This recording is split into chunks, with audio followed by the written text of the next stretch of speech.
Thanks everyone for joining us. My name is Michael Carter. I'm a member of the DSA and I'll be your moderator for the evening. I want to thank everyone who made this happen. This event is sponsored by Democratic Left, the magazine of Democratic Socialists of America, the DSA Fund, which is devoted to socialist education, and the Ecosocialism and Green New Deal working groups. Thanks to War Books for publishing this fascinating work and providing attendees with a code for 20% off that you'll be able to find in the chat. In our first hour, we'll hear Anders Dunker and Kim Stanley Robinson discuss themes from Dunker's first book, Rediscovering Earth, 10 Dialogues on the Future of Nature. It's there. Attendees should feel free to submit questions for Dunker or Robinson in the Q&A section rather than the chat. And then after that first hour, we'll hear from Ashik Sadiq and Jamila Elder, members of DSA's Ecosocialism and Green New Deal working groups, about DSA initiatives and how you can get involved. Now I'll just introduce the members of our first conversation. Anders Dunker is a writer, journalist, philosopher, and painter. He has taught philosophy, literature, and cultural history at universities in Oslo, Bali, Rome, and Barcelona. He's a contributor to Le Monde Diplomatique and the Los Angeles Review of Books, and is chief critic at Modern Times Review. His first book, Rediscovering Earth, is a series of dialogues with 10 people that each focus on the impact humans have on the environment, what that means for the future, and why we seem to be failing to act on the danger we know is coming for us. One of those conversations is with Kim Stanley Robinson, an American novelist widely regarded as one of the greatest living writers of science fiction. His work often features enormous ecological emergencies and explores how a more equitable, and dare I say, socialist society would respond more effectively than our current growth and accumulation-based capitalist society. Thank you both for spending some time with us. In your recent book, The Ministry for the Future, Stan, you depict diverse perspectives ranging from radical terrorist groups blowing things up to conservative bankers working on fiscal policy. You stress the need for everyone to get involved, and this principle is reflected well in Anders' book because it features people from different disciplines attempting to turn the messiness of our often opposing perspectives into the action we so desperately need. My question for you is how you see those of us who don't run the Federal Reserve and aren't terrorists, and we're somewhere in the middle there. How do we get involved? How do we all join together? What do we do? I think we all feel the danger and we don't know how to take action. Well, thanks for that, Mike. And I want to begin by saying thanks to the DSA for the existence of the DSA. It's really a pleasure to be a member and to see the work of the organization. And I think of the DSA as one way of trying to do something active in one's own life as a citizen and living creature on this planet to cope with the kind of emergency century that we've entered, a moment of biosphere danger that could slip into a mass extinction event if climate change goes too far. So that the danger, as people say, is existential, but one of the principal ways, maybe even the main way we're going to be dealing with this is by the construction of a new political economy.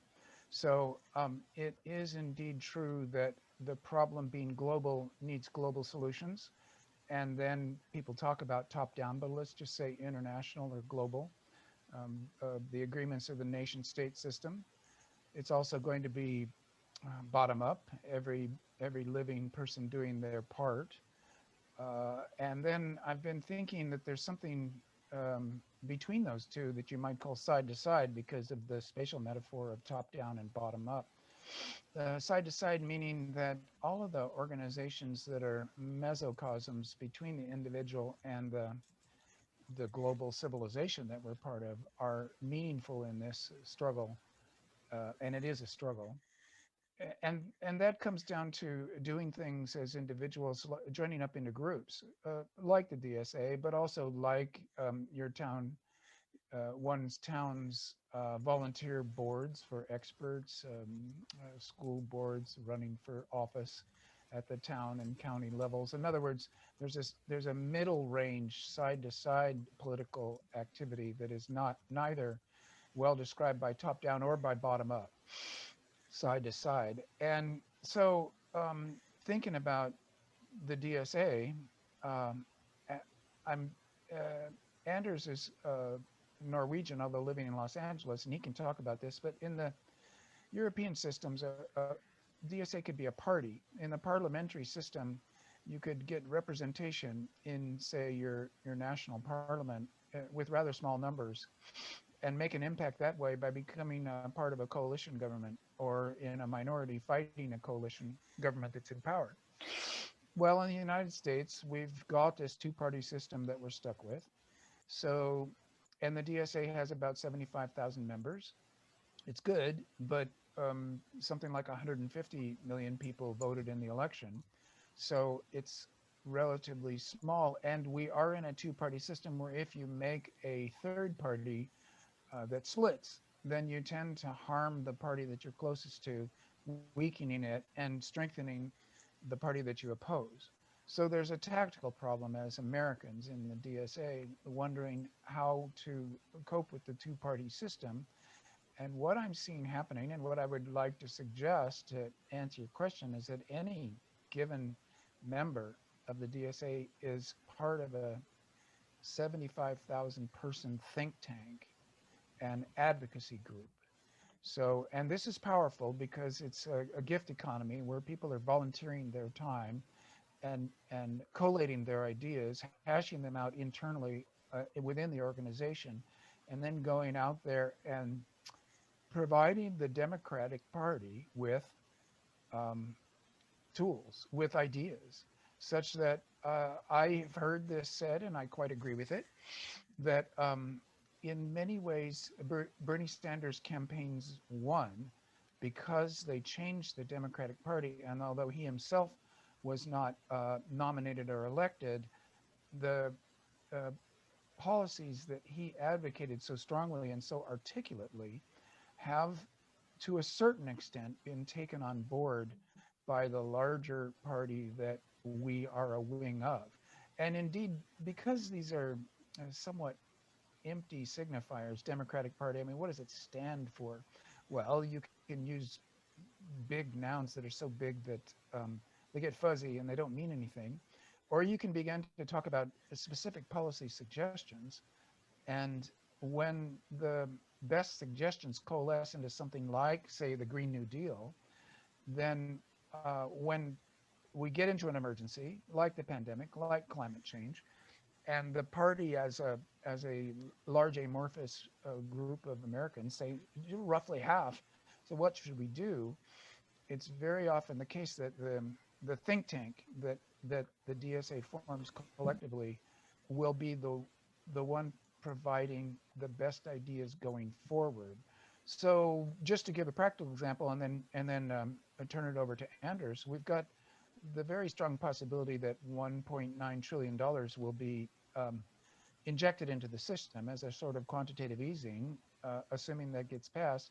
Well, what do we do with that? And at that point, green ideas and socialist ideas can be translated, and really translation is a very important process in all this, into American language so that it isn't European or dangerously communistic language, and yet the policies would be the same. And that gets taken up, and suddenly there's more good jobs, there's more security, there's more work being done on infrastructure and on the biosphere in ways that are reflected in some of the other movements that we're going to talk about later today. So in short, there's lots to do and lots of ways to come at this problem. Yeah, I'm curious. I mean, for either of you, you know, we don't have a parliamentary system, and so we can't kind of use the formation of coalition governments as this kind of wedge into power. I wonder about this kind of contentious issue that's come up, which is just the idea of primarying Democratic candidates who aren't, or, Democratic politicians who aren't doing the things that we think that they need to do. I think there's a lot of debate about the wisdom of doing that, and I'm kind of curious what you think about that. Anders, do you want to, shall I go on or do you want to intervene? I think you first? should go on being the American. Sure. Yeah. But I'll follow up after. Yeah, and Okay. I'd also like to hear, Anders, your perspective on, how this works from the other side, right? And because I know there's contentions about that, right? About the use of this parliamentary politics to sort of kind of threaten a coalition falling apart. From the American perspective, I would say I like the idea of competing in primaries because I like the idea that the American left is a group mind where you don't want to shatter by infighting on the left, but come together.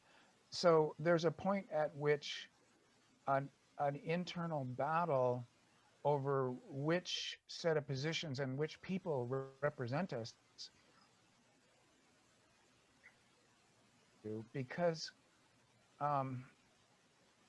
what you could venture to say is that the American left as a group mind has been making some decisions that are beginning to look pretty good for gaining political power and acting on it.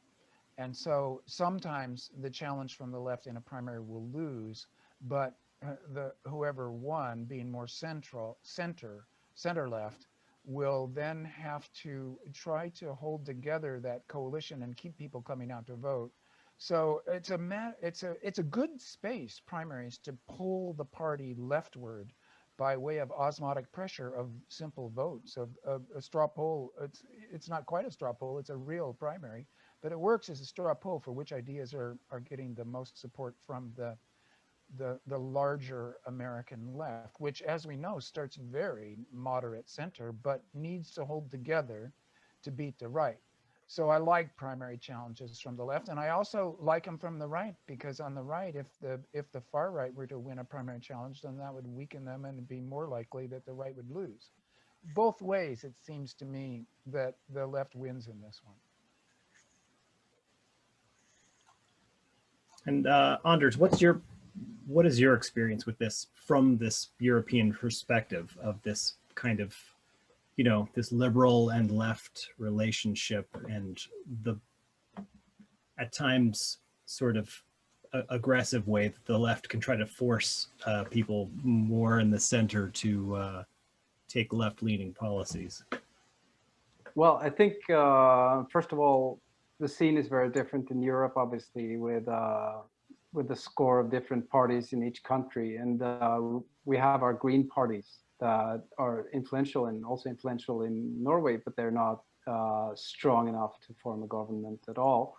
But I think in a broader perspective, the left is in a sort of ongoing crisis and been for a long time. And I feel that green environmental issues are kind of a way to draw people in, and that there's globally, it's very plausible that the left will get a lot of movement from the center and out, and that proposals that used to come from the left will seem like something that everyone will be drawn to and see as reasonable and see as productive, and that it's you would be able to put forth, so to speak, competitive, good policies that really has a direct appeal to each voter, that they would benefit also in the short run. And I guess that's what is attempted with the Green New Deal. And I've read the proposals from the DSA on the Green New Deal. I'm very impressed. Yeah, and it's let's get into some of those particular policies. With the Green New Deal, is a thing that, you know, Stan, you mentioned in your most recent book, which I read. I guess, you know, I wonder, like you refer to the to the Green New Deal, and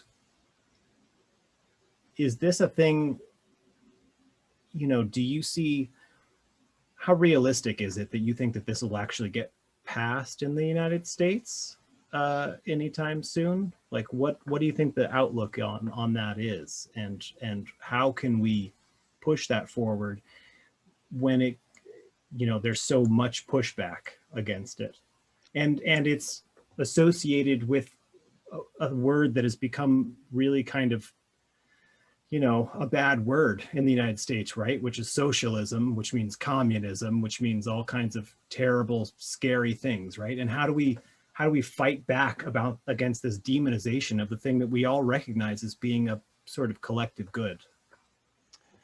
Well, that is a problem. I'll answer that part first and then go backwards in your question. Socialism equals communism equals Satanism, and also un-Americanism. So leftists in America have always had to deal with, what do we call ourselves? And I typically, as a science fiction writer, will just say I am an American leftist, and leave it at that, because I have characters that range from center left all the way out to the furthest ends of anarchy, and everything in between, and my books are widely interpreted as such. So I think it's best to say an American leftist, I mentioned this problem of translation. If you say there ought to be state-owned enterprises, and then by that you mean simply the socialist idea that the means of production, and also what you might call the necessities of life, food, water, shelter, clothing, healthcare, education, and electricity, are all common goods that should not be for profit and denied to people, but are human rights, and therefore should be run as non-profits, you might say, to use an American term. You might say that instead of state-owned enterprises, as one would say in China, you would say they should be public utility districts. Because in America, we understand public utility districts are in the public good, and they don't cause that instant knee-jerk defensive reaction from fellow Americans whom you would hope to persuade by the content and the sheer humanity and sensibility of your answer to the problems that are being faced. By using translation into common American terminology, I do not think this is wishy-washy, but merely a matter of rhetoric and diplomacy to try to get your points across and be persuasive. And you can get, when you get into the details, you can maybe point out later, well, these were the same things. You could maybe say that Texas not believing in public utility districts and privatizing even electricity, therefore build crap systems that fell apart in this recent freeze, and begin to reduce it down to particular arguments where what is ultimately the socialist solution is the best one for ordinary Americans who are not politically sophisticated, have not been educated to any kind of political sophistication that includes the rest of the world's political terminology, to put it in plain terms. Now, that gets you far enough for the Green New Deal. I'm going backwards. Green New Deal. Sure. You read HR 103 or 109, I forget the number. It's in American terminology, and it doesn't talk about how to fund it. It doesn't talk about Keynesianism. It doesn't talk about modern monetary theory. It talks about what needs to be supported in ways that are completely American, and it's very good. I mean, you should read the whole thing. I presume everybody has. It's very good on climate justice and on avoiding the really bad racial discrimination that was in the first New Deal of the 1930s. In fact, reversing that and making sure that climate justice is part of this action of the Green New Deal. And the last thing I want to say there is, well, if say they have $1.9 trillion to spend without saying we're going to pass the Green New Deal as a program in and of itself, because there will be resistance to that because of its origins and because of the idea of any one program taking over. But the individual pieces of it, nevertheless, are likely to get funded. And at that point, it's a done deal. And I want to remind people before I turn it over is that the New Deal that we're basing all this in the 1930s actually took about 13 years, and it was 5 discrete moments, and nobody could have predicted or called out for legislation all of the moments that took place over those 13 years. They were an improvisation. So we're at the beginning of an improvisation also. So without getting ticky-tacky about details, I feel like we should say Green New Deal, yeah. And then if you're countering resistance because that already sounds like a commie thing, then you can say, if hopefully you are in conversation with people who are somehow open to talking about this, which is rare enough, you can say, well, it would be good if the government would do would pay for jobs for rebuilding infrastructure. That'd be good jobs. That'd be um, um, excellent work, meaningful work, rebuilding things, making the country more resilient. And the fact that that is was part of the Green New Deal is not really relevant if it gets passed. So I think chances I actually think we have 2 years and a rather sophisticated administration and control of Congress, experienced centrists who are realizing that they're only going to do well in the 2022 elections, which are traditionally going to go against them, only going to do well by creating results fast. And so they're going to be looking to the Green New Deal, and then they'll pass those actions without maybe putting the label on it. That will be okay. That will be success. Sure. And Anders, we've been talking a lot about the well, frankly, the mess that is American politics. But in your book, you speak to people from all over the place, right? I'm curious about the perspectives of, for instance, you talk to Vandana Shiva and Dipesh Chakrabarti. So you have these perspectives outside of that. Do they see, I'm curious in your conversations how they view what is happening in this country, and if they think that passing things like the Green New Deal, like, is that something that looms large in their mind, or is it just they're going to just move on and hope that we get it together? Yeah, it's funny the way the Green New Deal was kind of borrowed from Roosevelt and America over to Europe, and it actually started the development of the Green New Deal started in the EU and in the UK. So there's kind of a surprising shift there, and I completely agree with Stan that this is kind of a bag where you can throw in a lot of things and people do a lot of thinking, and there are think tanks involved and all kinds of political meetings, and it won't be all that consistent, and it won't be the US alone. That said, in my book, for instance, I talked to, as you mentioned, two Indian thinkers, Dipesh Chakrabarti, who is based in Chicago, and Vandana Shiva. And of course, they partly have a post-colonial perspective, and they come from a country that is still modernizing in a way that, to some extent, we have behind us. And with the modernization and industrialization of India, there goes a mentality of sort of building the nation and getting ahead and being in sort of the club of the rich nations and so forth. And that's what we've all been through. And it's reasonable for any government to try to make their countries prosperous and so forth. But at the same time, what happens, and what Chakrabarti talks about, is that what crushes into this whole plan of modernization is the planetary perspective, which is not political. It's not the same as the global or global thinking. It is natural science, it's Earth systems theory, it's the limits of the planet itself, and how much carbon we can let out, and all these things, and it's merciless in a way. So it's a very harsh truth to take in politically, and of course, ideally, you would want to do those two things at the same time, which is what climate justice is all about. You want to you want to make the changes that are necessary, and you want to prioritize the poor and those who are the victims of it. So this is very much Vandana Shiva's perspective, and also to a large extent Chakrabarti.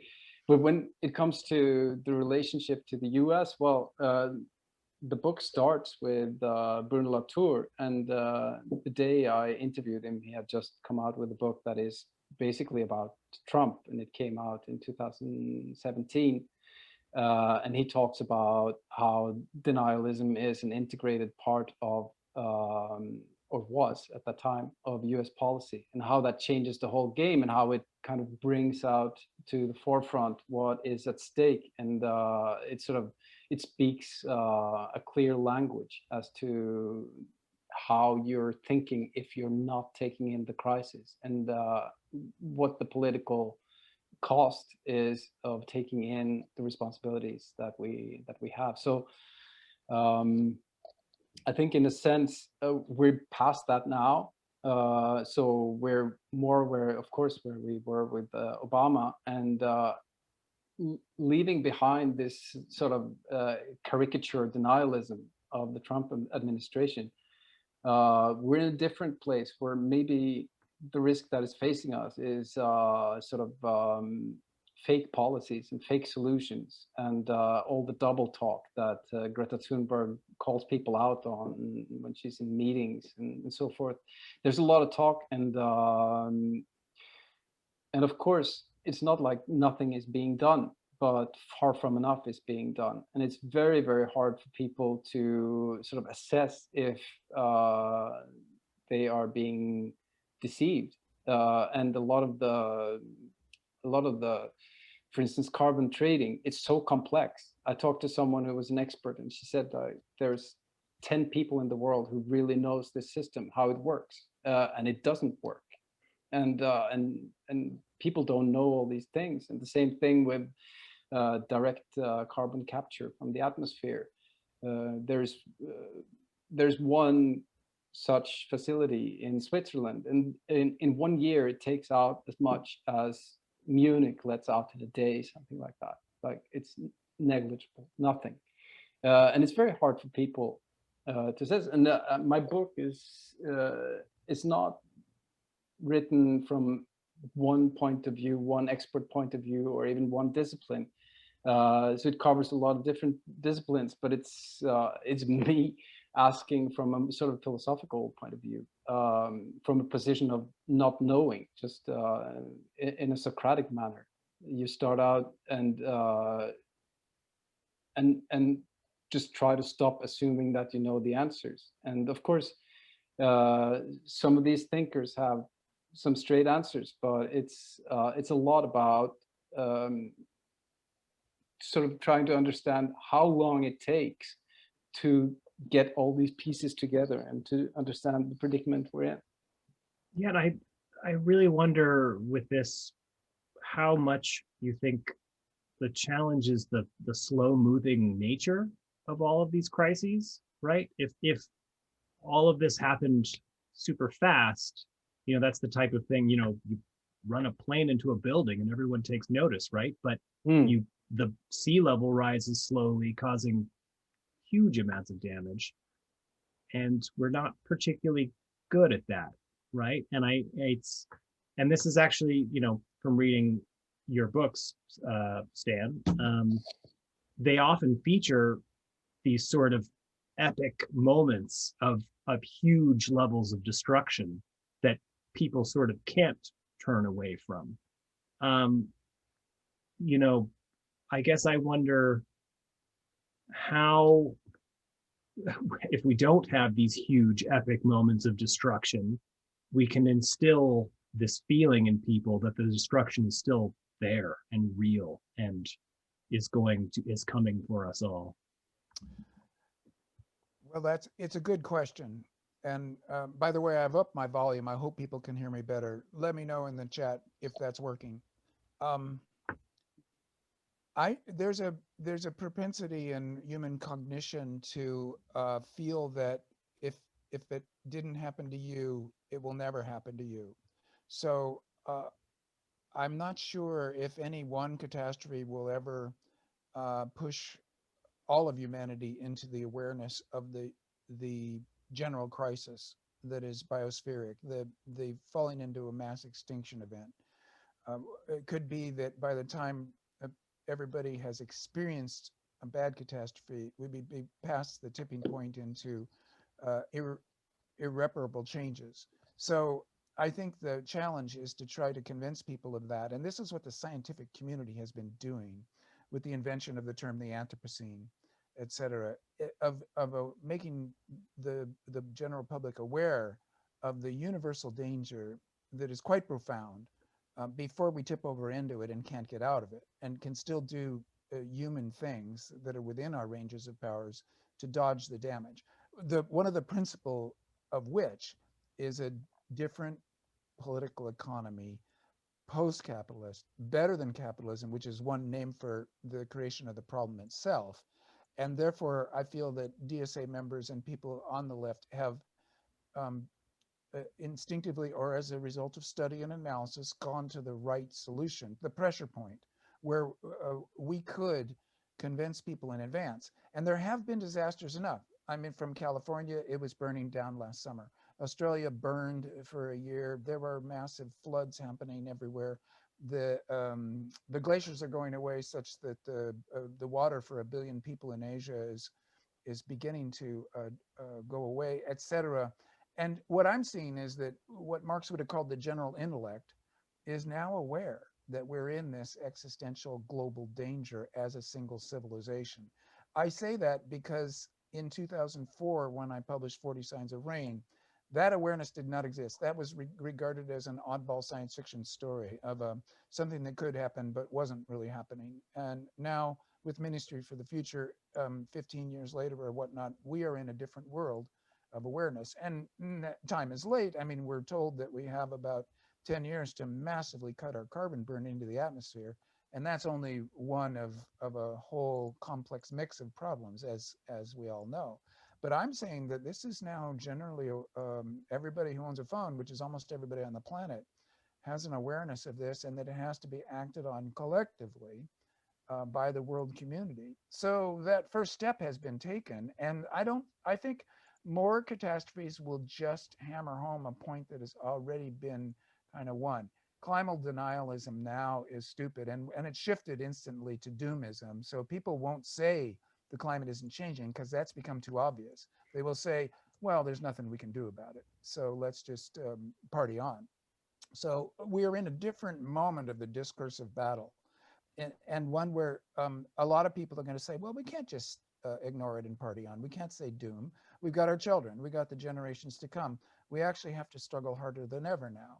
And so I've been suggesting a stepwise system that first you try to, like in your daily life, you try to do what you can do that day. And that involves Democratic Party politics.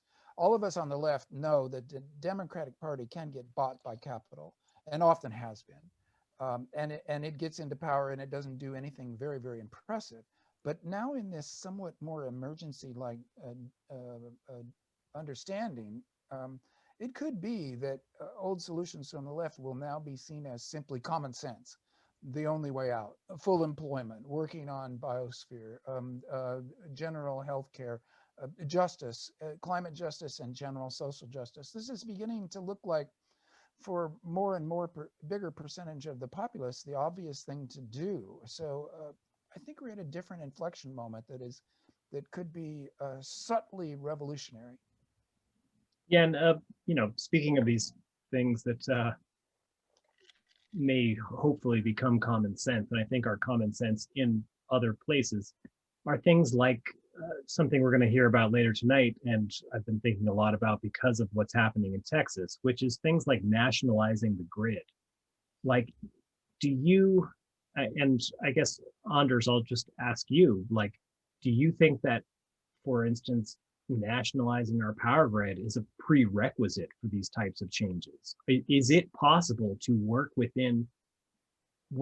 privatized systems who are governing things that I think we all on this call agree are effectively public goods, right? And there are these we're now all in we all live in this country where what we consider to be public goods are privately owned. Is it possible to work within that privately owned system to bring about these changes? Or do we have to start by nationalizing all of these things and then we have direct access to our government to force these changes? Yeah. You want to take that, Stan, or should I say Yeah. something? Well, I can say from the American perspective, regulation, which is really a matter of legislation, taxation, strict regulation, sharply progressive taxation, these are passable bills. And what I would say is if we could manage those things, you could create a kind of an American situation where the public has commanded private industry to do what the public wants. So I don't think you need nationalization first. You do need public control of these things, and effectively you can bankrupt them between and you know, antitrust laws, taxation, non-subsidies, the removal of subsidies, and the intense regulation could combine to in effect nationalize them because they are so over controlled. Some will give up the ghost and go bankrupt. Some of them will become nonprofits. You could imagine various ways forward out of this from the current situation. But I'm always resistant to the idea of one big solution. Like when, say, a moment of crisis comes and one of these big things were to go bankrupt, like in 2008, that's the moment to nationalize. When in other situations, I think it's more tactical, and maybe we shouldn't get into tactics, but I think at the tactical level, you use all the tools that are ordinarily used by government to whip private industry into shape and do what the public wants with it.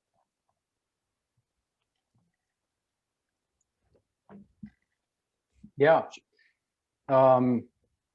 I think that the whole problem of power grids, you can of course see it from the point of view of commons and compare it to drinking water or whatever necessities there are, but they're also of course developed through industry. And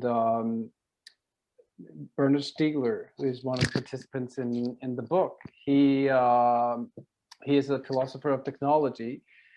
And when we talk about climate change or environmental problems, we should always bear in mind that it's not like we're a bunch of rabbits stranded on an island and we run out of grass to eat. It's problems that are caused by our industrial systems most often, and the scale of it is because of our industrial systems. And this big pivot that we're trying to do globally is to try to build a global civilization that is not inherently self-destructive, something that can last.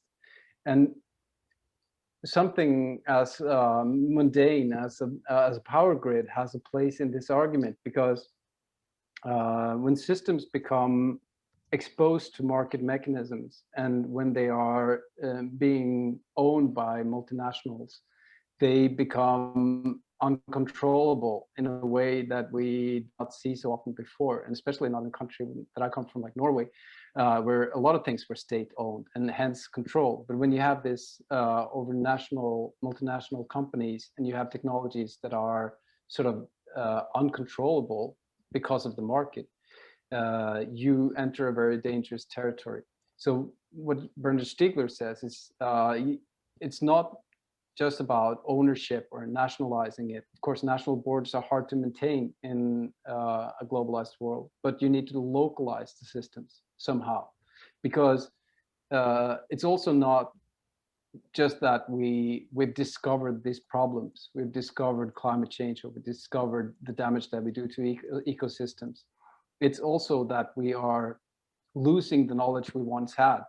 So local communities and local cultures, they had a knowledge of the local ecosystem, and the effects of your own actions would play out locally.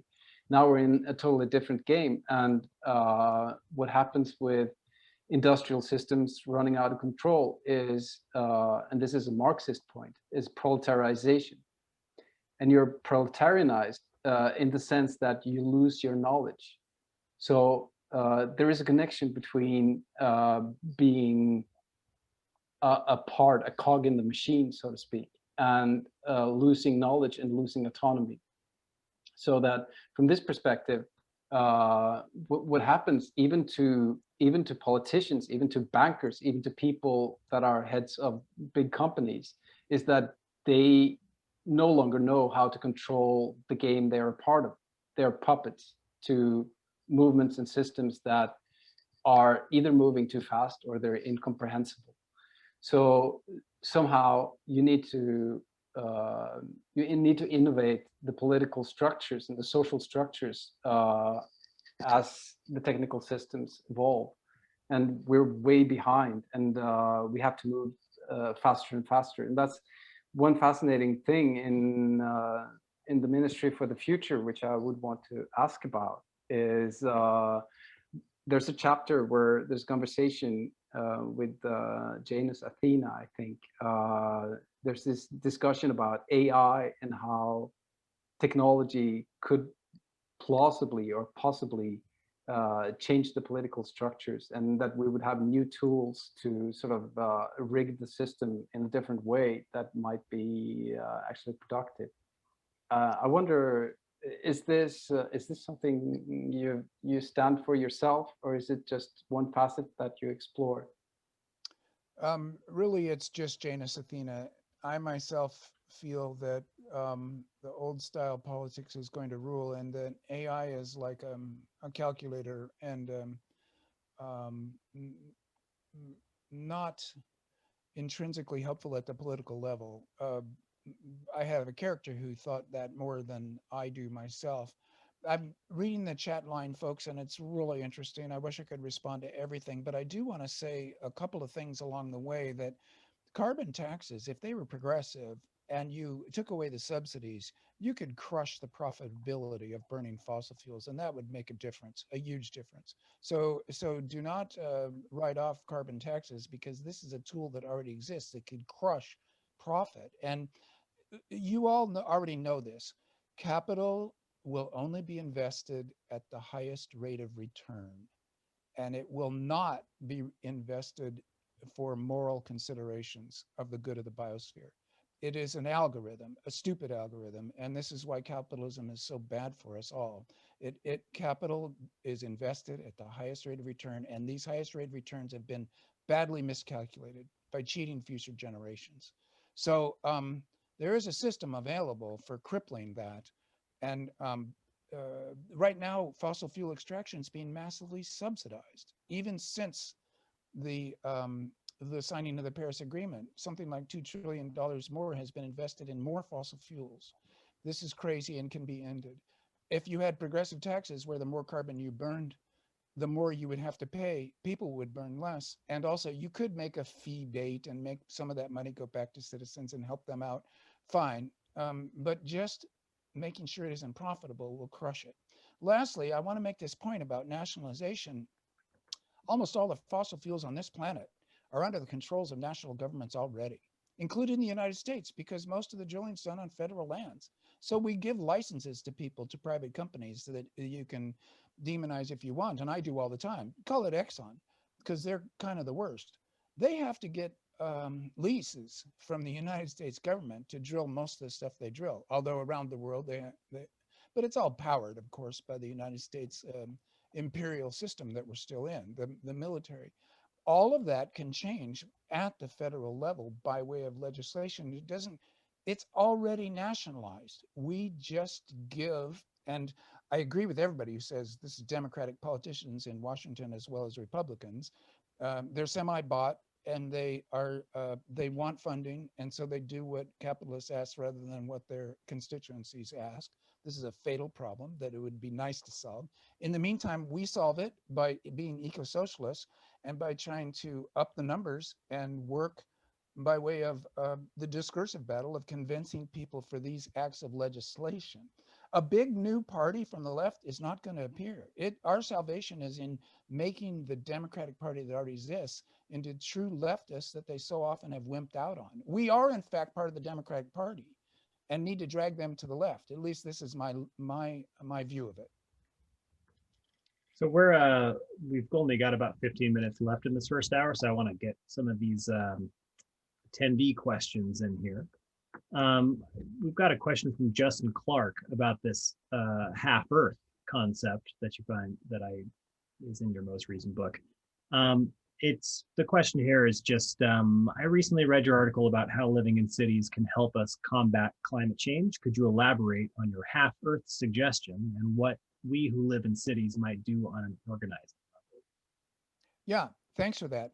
It's not my idea. I really am kind of a reporter. I'm not an idea guy. I read and then I put things off into my novels as if they've happened in the future. So this comes out of E.O. Wilson, great book, Half Earth, and one of the major public intellectuals of our time, um, crazily attacked by the left in the 70s for sociobiology, which actually only needs a leftist interpretation to become um, a useful social science, and it's gotten that, in fact.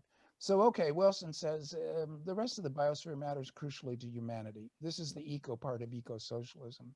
We are part of a larger um, uh, ecological complex of living creatures. I know you all know that. I won't emphasize it. Um, his contention is that humanity is already going into the cities. Young people are making the choice with their feet, with their lives. The economy's in there. It's kind of crushed. The population densities in some of the big cities are phenomenal, and yet people seem to like it. So, okay, this is a voluntary movement. You don't have to force it by some kind of um, draconian police state action. People are voting with their feet, going into cities. What does that allow us? If we organize that properly, the energy burn could be less, the carbon burn into the atmosphere, and the rest of the landscape left for wild creatures. He said 50% to kind of shock people, I think. I don't think it's biologically necessary. It's a way to, it's an idea, it's a concept. Like a charismatic megafauna, it's a charismatic mega idea. I'm shocked. I mean, the European Union said, well, let's keep 30% of the landscape free. 30% is already amazing, and yet so much of the countryside's being left by young people, and we could deconstruct the infrastructure so that wild animals could make use of that. Agriculture would have to get smarter, the cities would have to get smarter in their organization, but it's already happening. It could be helpful for the other living creatures. Recently, the Biden administration put out something at the level of a tweet. We want to leave 30% of the United States as open land. Please send us your ideas as to how to do that. Well, my mind was blown because this was a radical idea just 10 years ago. And now it's being taken up by really quite moderate governments. I mean, to put it mildly, European Union is some kind of center-right combinatoire. The Biden administration is, we don't know what yet, but you could certainly say centrist. And yet these proposals are suddenly out there that are ultimately, if not eco-socialist, they are at least eco-humanitarian in acknowledging the other living creatures are important, and we don't want to start a mass extinction event, that's a moral as well as a practical physical crime. And we've got another question here that's along the lines of a big, scary question, but perhaps an older one. Question is, the population of the Earth has recently doubled. So we all know where this is going. And it is the consumptive behavior of humans that affect climate change. How can we reduce human population ethically and correct the behavior of those who remain? And I think I'd just like to add on to that, there's a global question here, right? That different countries, I think I've heard a lot of talk about this that sounds rather authoritarian and scary and eugenicist. So is there a way that we can tackle that issue without crossing into that territory? Well, yes, there is, of course, and I want Anders to speak too, but I need to speak on this immediately because this one should be already known to all and not a matter of contention. Women's education creates a lower population growth to the point where we can get into negative population growth. In other words, a drop in the human population. It happens fast. And women's education is a moral good. So this is one of those fantastic cases where social justice, having specifically to do with women's rights, worldwide, of course, and it's already in the UN Declaration of UN Rights, it's already a socialist standard operating procedure. And if it isn't, it has to be. That would be bad. But let's say it is, because it should be. Well, you get women's education and immediately you go below the replacement rate. And people are now talking about a human population of 3 billion. They're talking about cutting the population replacement rate down to 1.5 by the year 2030, entirely through women's rights and women's education. So this, let me say this, there's a leftist knee-jerk response. Oh, you don't get to talk about population. That's like some kind of fascistic eugenicist thing. Think again. It's women's rights that drop the human population. Everywhere they've got their full set of rights and are fully educated, population isn't a problem and is even going down. So please rethink nostrums that were created back when I was young. I mean, really, this is a sort of a 1970s position, and it needs to be adjusted to the obvious new demographic realities. And Anders, I'd love to hear, from your conversations, your take on this. And as always, I'm always looking to you for a more international viewpoint on these things. Yeah, sure. I completely agree. I know the argument also from the book Drawdown by Paul Hawking, where he lists 100 different climate solutions. And I think educating women ranks among the top 5, something like that.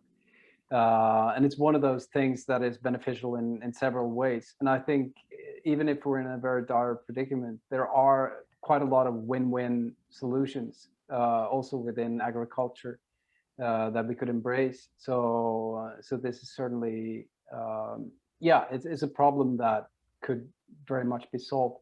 But when it comes to population worldwide, well, it's seen as sort of a grave misstep to talk about the population being the problem for obvious reasons, overconsumption in the global north and us blaming the global south and so forth. That said, the amount of resources we are using overall as a sum total of humanity is the problem, not the number of people. So so this must be figured out in some way or another. And I think to those who speak from the global south, it's kind of grotesque when academics and intellectuals or policymakers in the global north point their finger. So so that is one problem. And it was also a problem, of course, that in the 70s it was given so much attention because the population was one of these obvious exponentials that you could show. You could show the hockey stick graph and people would get it. Yeah, this is not going to work. There's going to be too many people. It's going to be, it has to end somewhere. So it was kind of one way of demonstrating an argument in a very unfortunate way, because 20 or 30 or 50 years later, people could say, well, people didn't die in millions and zillions, and we actually solved the problem by having a more efficient agriculture. Well, that came at a price, but anyhow, we found a way out of it. And it was seen as very anti-humanist or something. This is an argument that is always repeated by people who are critical of environmental movements, people that are sort of soft denialists and so forth. So yeah, it's certainly one to be aware of. Sure. And then I've got another question here from Scott Patterson. Any ideas about how to shield working people from the immediate raise in living costs, often attendant to environmental protection? In other words, is it possible to link environmental protection to raising standards of living in the short term? That seems like a tough one. Well, I wonder if this is the moment for modern monetary theory as being the eco-socialist Keynesianism of our time, and emphasizing full employment, so that, say, environmental protection is defined not as more costs, but as more employment, meaningful work, that it doesn't happen by magic, but by the installation of new infrastructures and by more labor intensive work that isn't being done by the burning of fossil fuels. And so in multiple ways, what what I like about modern monetary theory, it has two pillars it stands on. One of them is the quantitative easing, the creation of new money that doesn't um, wreck people's trust in money, and therefore can be done on a permanent stimulus basis in a kind of Keynesian way. And secondly, crucially important to them, a job guarantee that the will give a job to everybody who wants a job that doesn't have one, and include in that a living wage adequacy, so that you could, if you wanted, anybody, get a job with the government that would pay you enough to live on in the cost of living at that time. That kills capitalism. It is amazing how it is a hatchet blow at the kneecaps of capitalism in their wage pressure, which means fear in working people that they'll lose their job. Those 5% of unemployed people are the immiserated, and that scares the whole precariat, which means most of us, into taking crap jobs, what Graeber called bullshit jobs, that actually don't pay enough to get you at human adequacy. So when MMT talks about the job guarantee, they capitalize it, the JG.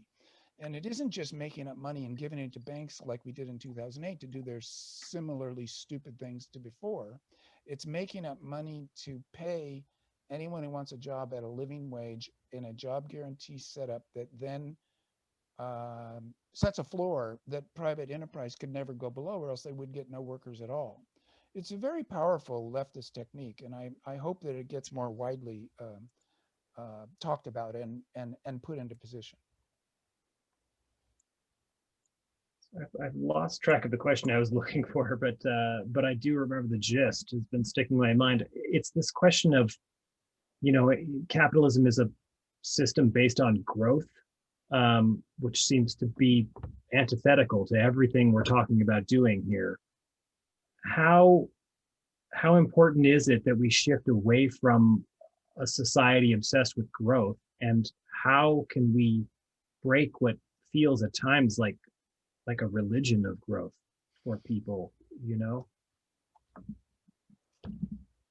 Anders, do you want to take that? Yeah, I mean, it's very complex, but it's certainly growthism as an ideology and sort of as a yardstick, as a way of measuring success for a nation or for a person or whatever, to demonstrate growth at every given point, needs to be replaced by something else and a more sophisticated idea of growth. And it seems sort of like a cliche to say quality and quantity, but in one sense it's right that we can have a growth in knowledge, for instance, that is not harmful to the use of resources and to the environment. And there is a movement towards an economy that is more based on services, information, all these things that can still grow. But it's an incredibly tricky question to say, like, should we stop growing altogether in the economy or in our sort of also in how much we use of natural resources? Because as we see, even the energy consumption of the internet, which is supposed to be pure information, everybody knows by now that it requires a lot of energy and a lot of hardware, and there's a lot of changing of machinery, of components, upgrading, and so forth.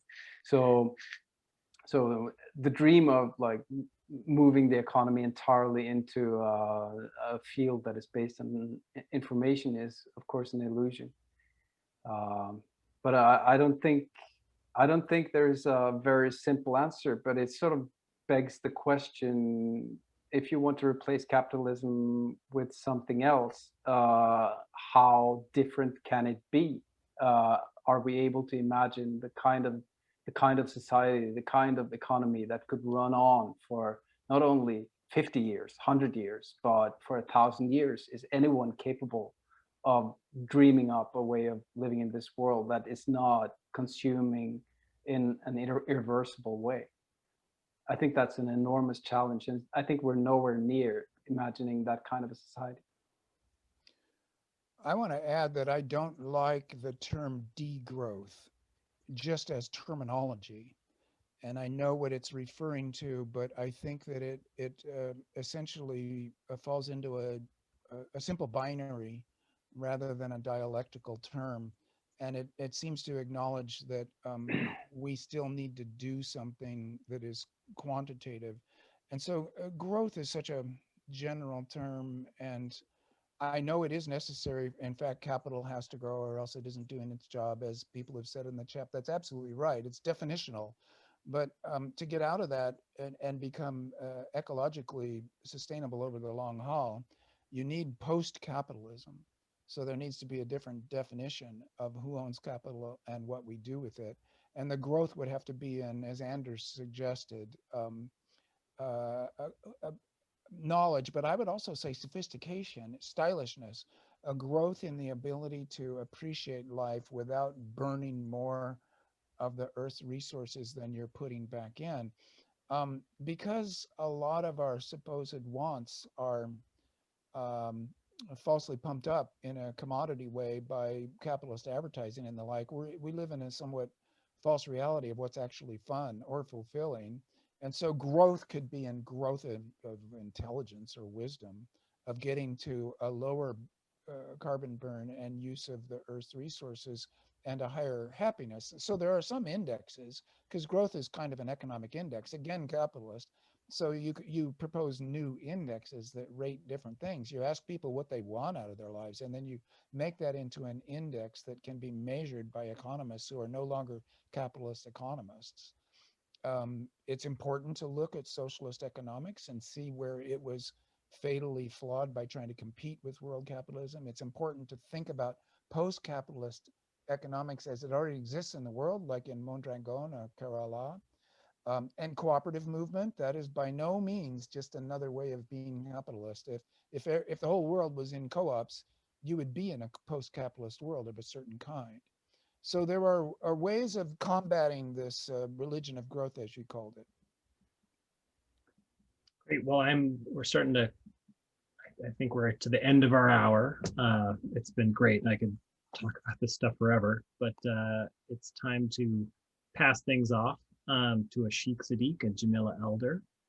Thank you, Stan and Anders, for joining us. This has been great, and I loved reading both your books. So I'm going to just pass it off now to Ashik Sadiq and Jamila Elder from DSA's Ecosocialism and Green New Deal groups, so they can let you know about what the DSA is up to and how you can get involved. Thanks. Thank you. Yep.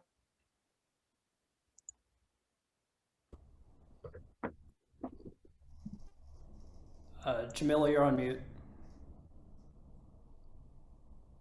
All right, let me try this again. Hi there. I'm going to share my screen in just a moment so that we can get going and share with you some of the campaigns that we have going with the Eco-Socialist Work Group of DSA. So let me pull that up just a second. Okay, just give me a thumbs up that everyone can see. Great. All right. So as was mentioned, Ashik and I are going to tag team this portion of the presentation, and we're going to talk about the different campaigns that you can be involved with DSA. We'll talk about our Green New Deal campaign and give you some links to get involved. But before we get started, we should talk about what eco-socialism is. And I know it was discussed quite a bit in the first hour of the presentation. But one of the things that for myself, as I was getting involved into eco-socialism, that grounded me in the difference between eco-socialism and climate activism in those differences. And I saw a lot of you talk about that quite a bit in the chat, is the fact that eco-socialism is grounded in understanding that the struggle for climate is also grounded in other struggles. So things like racism, imperialism, indigenous sovereignty, working class power, and feminism. We can't solve all the issues that we're facing with the climate if we don't have solutions for these. And we work towards systems, both economic and political, that provide us with solutions. And if we don't recognize that we have to solve these before we get to solving the climate, we're never going to succeed. So understanding that the reason why natural gas plants are within feet of communities of color, and understand why pipelines get built through indigenous lands, and why the US is in endless wars over resources, all contribute to the situation that we're in right now with the climate. And that's what ecosocialism is. So our solution to ecosocialism is, of course, the Green New Deal, because we need a solution that meets the magnitude of the moment. And you see here flashing on the screen our G&D principles, which I'm not going to go into all that much detail. You can definitely read about them more on our ecosocialist site. And I think Ashik might drop the link in the chat for all of you. But suffice it to say that our Green New Deal must meet all of these principles for us to be able to solve the solution, which brings us to where we are today. So we have Biden, and we need to continue to organize and mobilize to get some substantive policies done. You know, that he's only a few weeks into his administration, but he started out promising, got us back into the Paris Climate Agreement, canceled the Keystone Pipeline, which are all great things, but these are also things that just bring us back to the status quo, and the status quo is not enough. We need bolder and more aggressive solutions, and there are indications that Biden is interested in stimulus bills that potentially can put trillions into green infrastructure. But we also have to keep in mind and ask ourselves on what terms. You know, is it on you know, the terms of capitalists like Elon Musk and the Ubers and the Lyfts of the world, who have been continuously busting labor organizing? Is it to continue to find new ways to exploit workers? We have to continue to push back against that, because rewarding those capitalists and those companies who are responsible for causing the climate crisis is not the answer. We have to look for solutions that are democratic. And you know, for us, again, it's about building power behind our national organizing infrastructure to realize a bold plan like the Green New Deal. We have actually 3 pillars that we are focusing on, one of which is the PRO Act, because without a strong labor movement, we can't succeed. And Ashik is going to take you through that in just a bit. Our 2 other pillars are the Green People's Bailout and Jobs Guarantee, which was discussed quite a lot over the course of the hour. Our first focus, however, is building that strong labor movement, and Ashik is going to take you through that right now.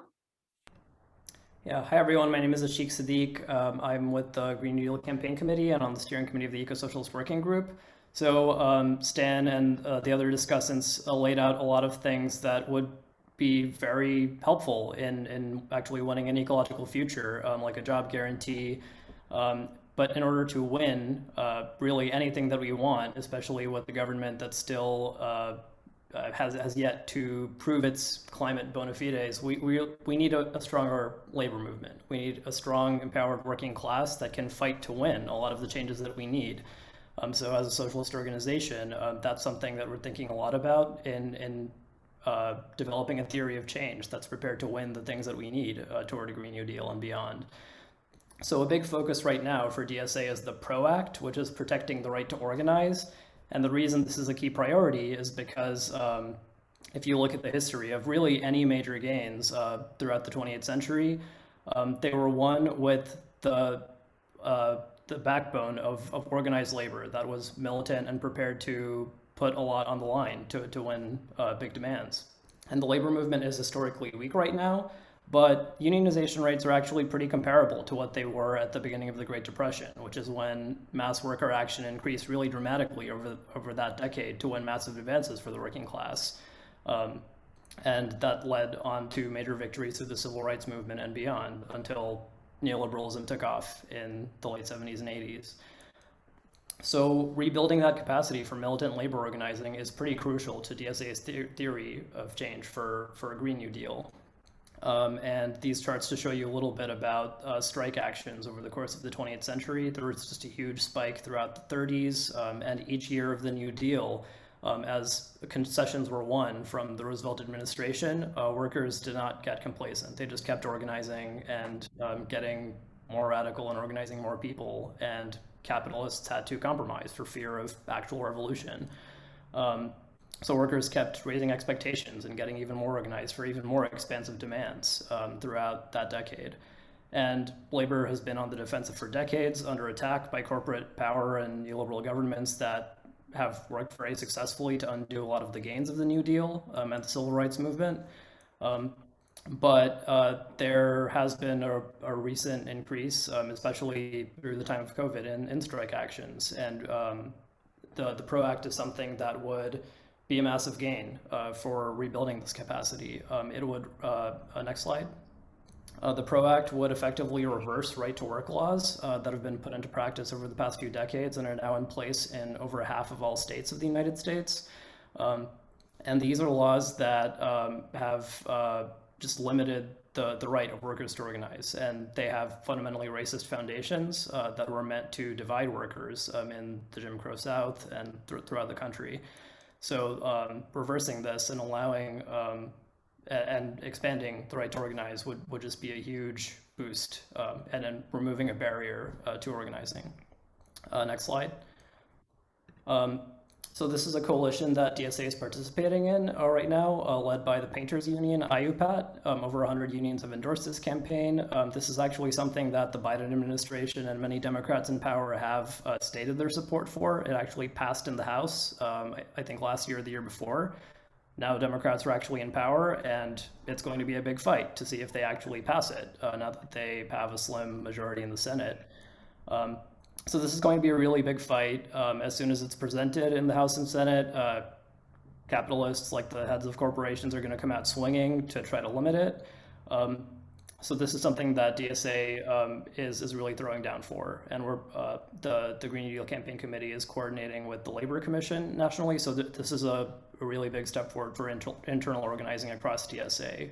It's a really big organization, and we're trying to pool our resources to make this the strong effort. Next slide.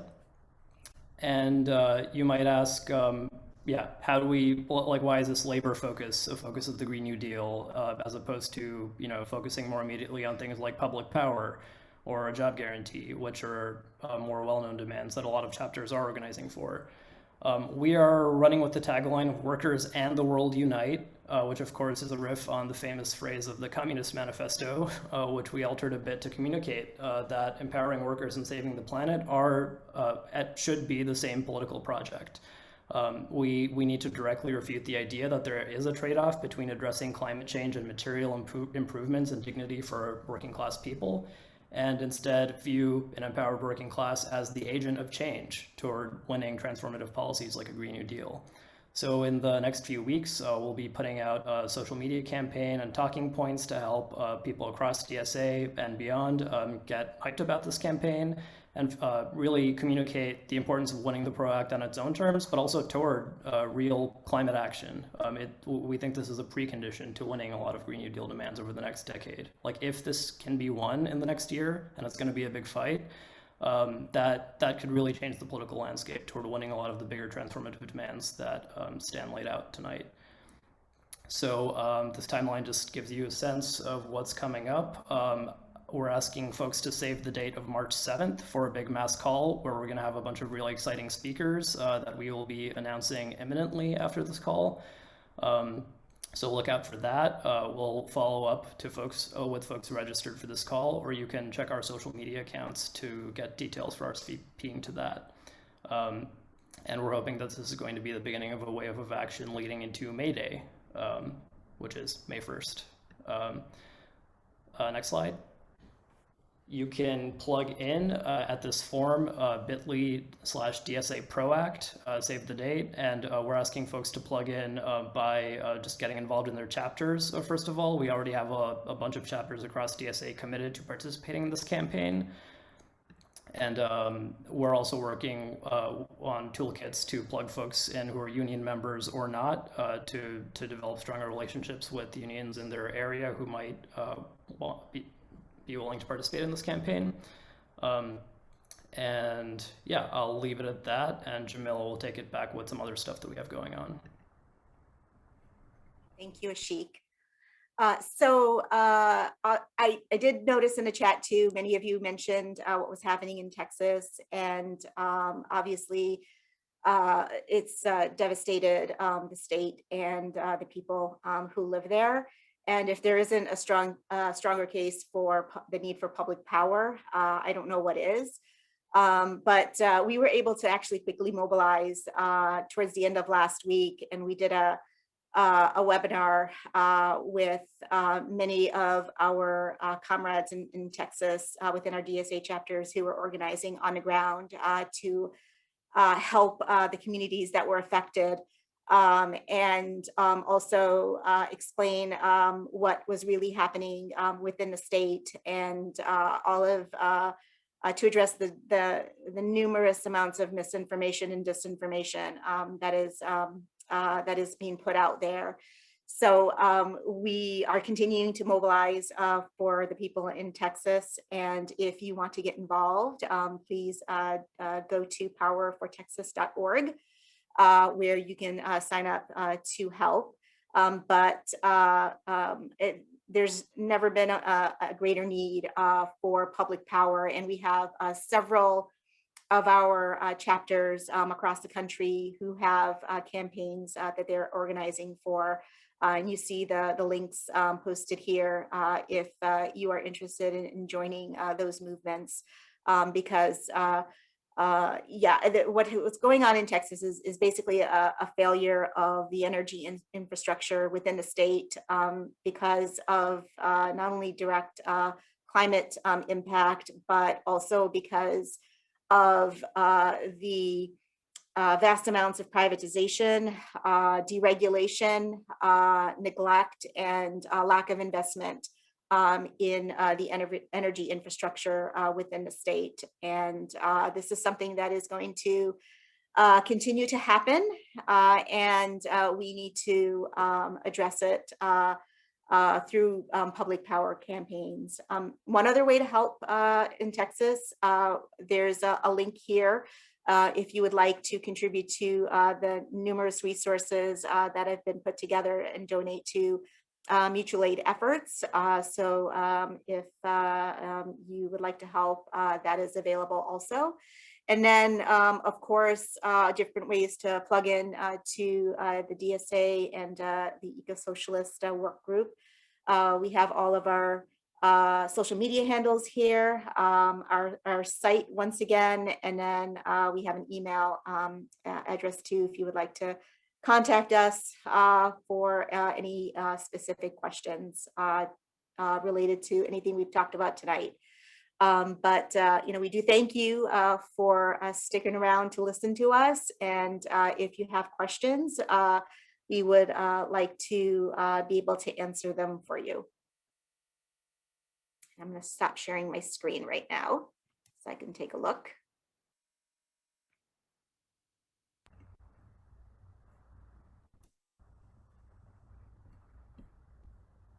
And we can also bring back anybody from the first hour who is still on and wants to take any more questions. No obligation.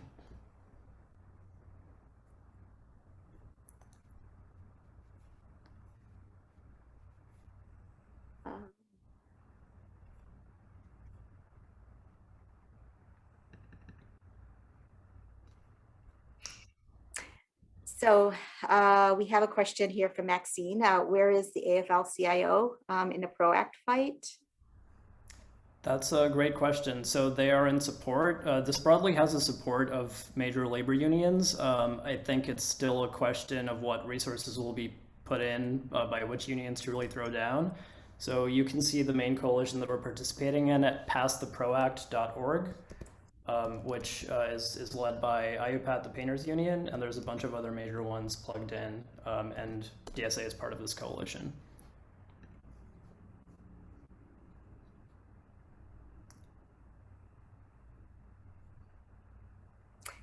Any other questions? And again, either on anything we've presented or any of the earlier discussion.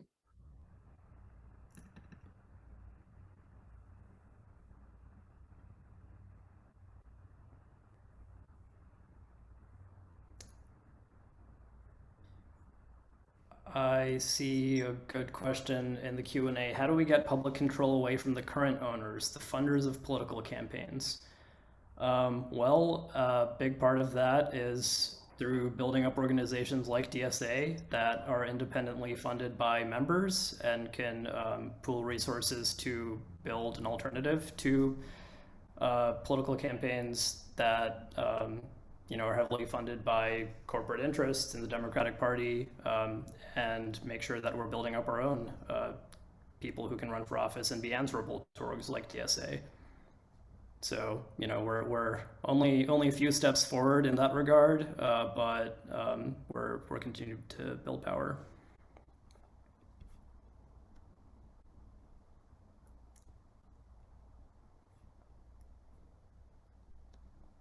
Another person is asking about ending the 8-hour workday. A 5-hour work week would work, or work day. 5-hour work week sounds great. We agree. Shorter work weeks are definitely an important step toward just reducing unnecessary consumption and just giving people more free time to actually enjoy their lives and have leisure time. So that's a really important reform. In the original New Deal, I think that's how a 40-hour work week was won. The actual demand from unions and socialists at the time, I think, was 30 hours. So yeah, I think that's a good mass demand to be bringing up. And I think in Europe, some countries have already implemented shorter work weeks. So we're all for that. Another person is asking, what is the timeline for the PROACT? We laid out a timeline until May Day. What if it takes longer than that? Do we move on to steps 2 and 3?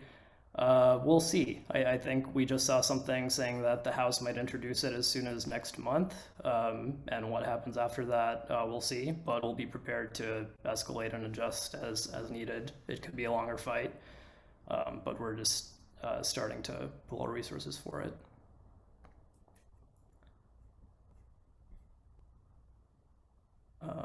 Any more questions?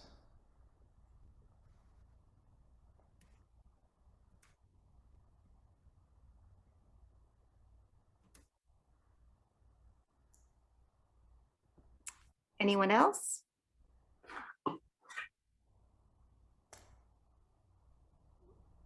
Will the slideshow be available? We can see about sending it out to folks after this.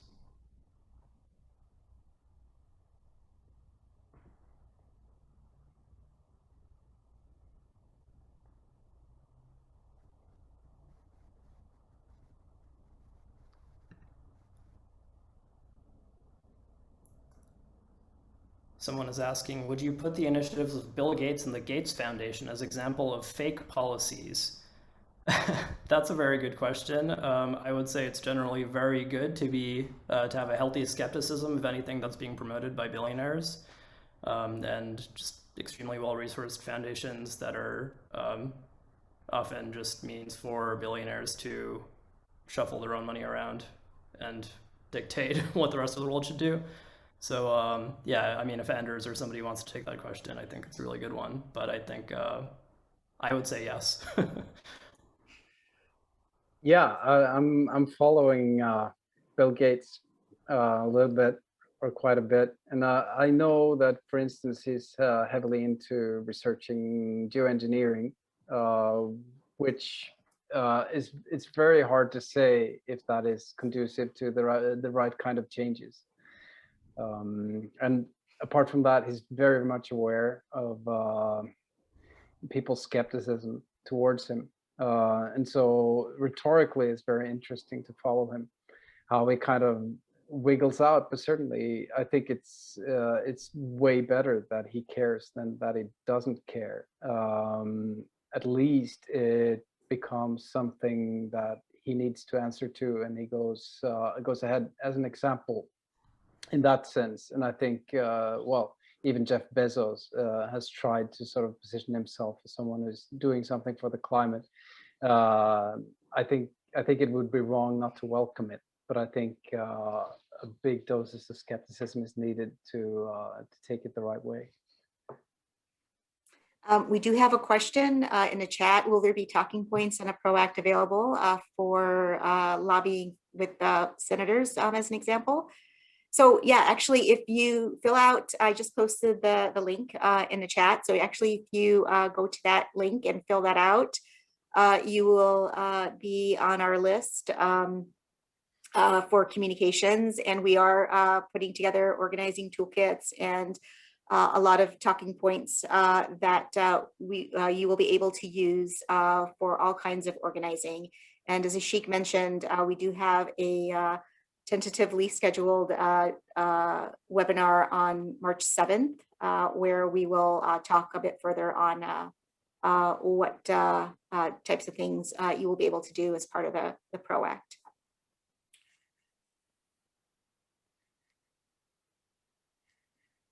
If there's time, I would love to add to what Anders said about billionaires. And I feel like they should be neither lionized nor demonized.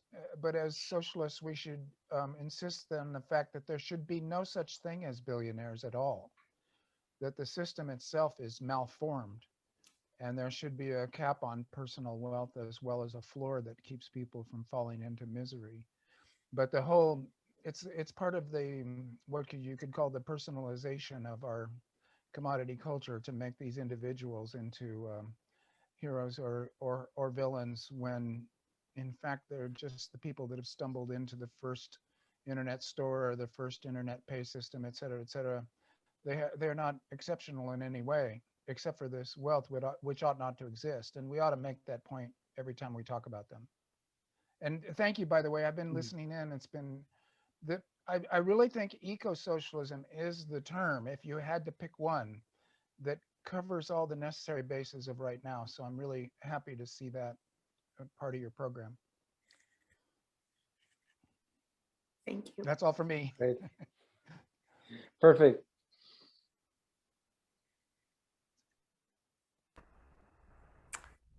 All right, I'm not seeing any new questions come in.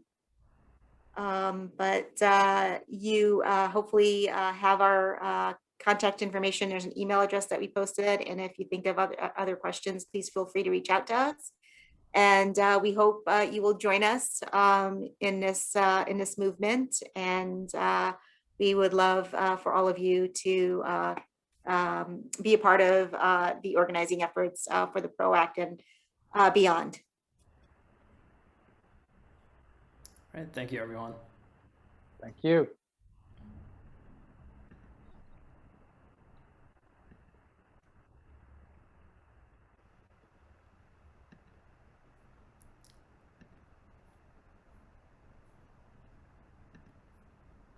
All right, that's the end of the live stream. Thank you so much for joining us. You're on mute, Stan, if you were saying anything. Yeah, sorry. I just want to say bye and thank you to everybody. Thank you, Anders. We'll talk on again on another channel.